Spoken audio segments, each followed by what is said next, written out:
Boas-vindas a mais uma análise detalhada. Esse material educativo chega até aqui através da Ford College. Sabe, quem constrói projetos na Web3 aprende rapidinho uma regra de ouro absoluta. A computação, de jeito nenhum, é gratuita. Tem sempre um pedágio, né? Cada cálculo matemático executado, cada atualização de saldo, cada deploy de contrato inteligente, tudo isso tem um preço. Na nossa última exploração sobre as implicações de desenvolvimento, ficou bem claro como essas restrições financeiras batem de frente com a arquitetura geral do projeto. Bom, agora é hora de ir na raiz da coisa. Vamos entender a espinha dorsal dessa treta, a comparação direta entre o gas e as unidades de computação. O nosso roteiro de hoje é super direto. Vamos passar por 5 pontos cruciais. Contabilizando recursos na Web3, o gás como um recibo itemizado, as unidades de computação como um balde, as diferenças técnicas e de armazenamento e, para fechar, cenários e otimização prática. Parte 1. Contabilizando recursos.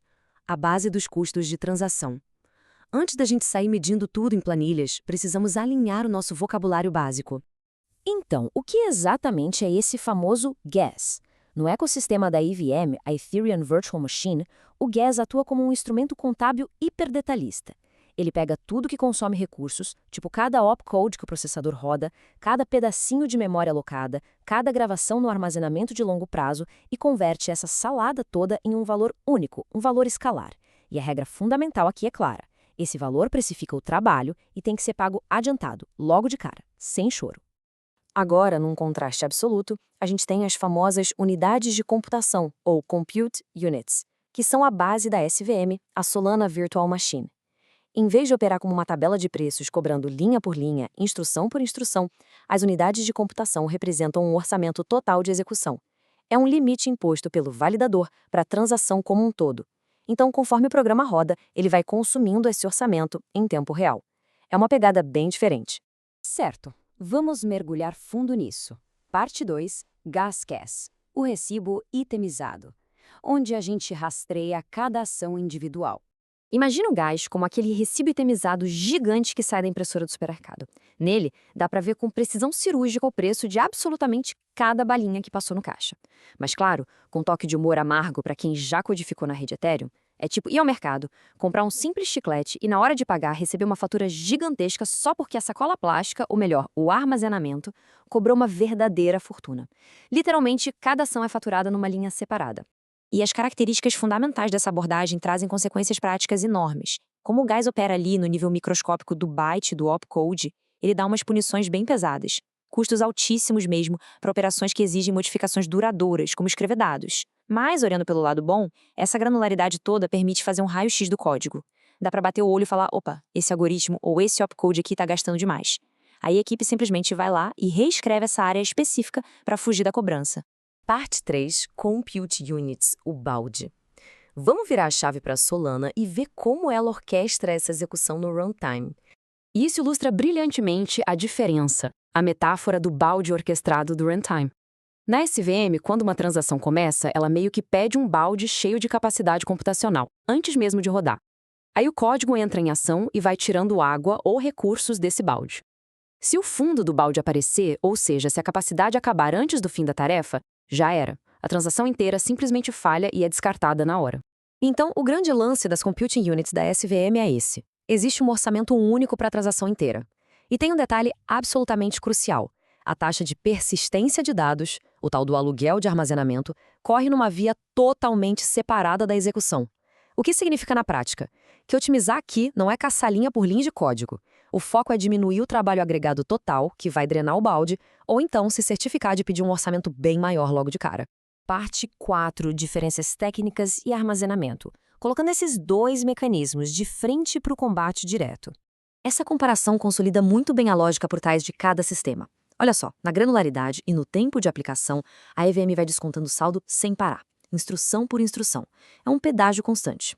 Já a SVM abate o esforço de um único orçamento negociado no início, exigindo que a gente fique de olho num contador global. Em relação à visibilidade, o gas deixa muito fácil achar qual opcode encareceu a conta. As unidades de computação, por outro lado, exigem métricas mais gerais e testes empíricos de ponta a ponta para medir a carga total. Contudo, a diferença mais brutal mesmo aparece na persistência de estado. O modelo da EVM entrelaça tudo, a execução e o armazenamento andam juntos. gerando taxas altíssimas para opcodes específicos de gravação. A SVM faz o oposto. Ela desacopla as coisas. A execução custa poder computacional e o armazenamento custa aluguel. São coisas separadas. E separar esse esforço de processamento dos custos de longo prazo leva a decisões de arquitetura e otimização completamente opostas. Vamos em frente e ver como isso se constrói na prática. Parte 5. Cenários e otimização, onde o custo realmente dita a arquitetura. Bora pegar o cenário A. Uma clássica transferência de tokens. Em sistemas baseados em gas, a continha matemática da transferência é super leve, não custa quase nada. O que dói no bolso mesmo é atualizar os saldos no armazenamento duradouro. Tem que ter extremo cuidado aí. Já na SVM, atualizar esse saldo não vai explodir a computação do nada, mas é vital garantir que a operação inteira caiba confortavelmente nos limites do orçamento padrão. Ninguém quer que a transação falhe e quebre a experiência do usuário, não é verdade? No cenário B, quando lidamos com processamento em lote, os famosos batches e loops, a estratégia muda de figura. No modelo de gás, o custo de adicionar mais uma iteração no loop é totalmente previsível e linear. É só somar os opcodes e pronto. Mas com as compute units, essa imprevisibilidade granular exige que a carga agregada seja testada na marra. É imprescindível criar caminhos de escape no código, garantindo que o software saiba o que fazer caso o balde venha secar no meio do lote. Para colocar a matemática de forma concreta, imagina um loop que precisa rodar 100 vezes, realizando uma gravação na rede a cada ciclo. Na EVM, meu amigo, isso multiplica dezenas de milhares de unidades de gás 100 vezes. A fatura fica tão catastrófica que imediatamente desencoraja construir o projeto desse jeito. Em compensação, na SVM, essas mesmas 100 interações podem consumir um volume fixo de, digamos, 50 mil unidades do balde, com um aluguel mal fazendo cócegas. A viabilidade da arquitetura muda da água para o vinho. E para fechar, o cenário C foca em matemática intensiva e criptografia complexa. Na infraestrutura da EVM, isso pede uma micro-otimização absurda, cada instrução inútil tem que ser exterminada para não falir quem está transacionando. Na infraestrutura da SVM, por causa dessa contabilidade mais ampla do balde, existe um incentivo gigantesco para tirar toda essa carga colossal da rede nativa. A jogada é fazer a computação pesada fora da rede, off-chain, e só mandar uma prova matemática minúscula e enxuta para o contrato validar. O que nos traz a uma reflexão final que condensa toda a nossa exploração de hoje.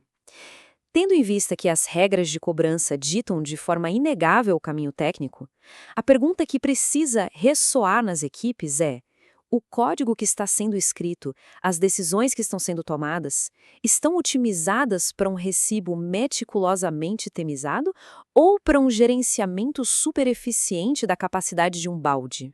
Ter essa distinção cravada na mente é absolutamente essencial antes de passarmos para o próximo estágio e avaliarmos a performance na prática. E é exatamente por isso que este material educativo é trazido pela Ford College. Para expandir esses conhecimentos e realmente dominar a Web3, dê um pulo no site ford.college. Mantenham os modelos mentais do recibo e do balde sempre vivos na memória, porque na nossa próxima exploração nós vamos aplicar todas essas métricas de eficiência no mundo real. Até a próxima!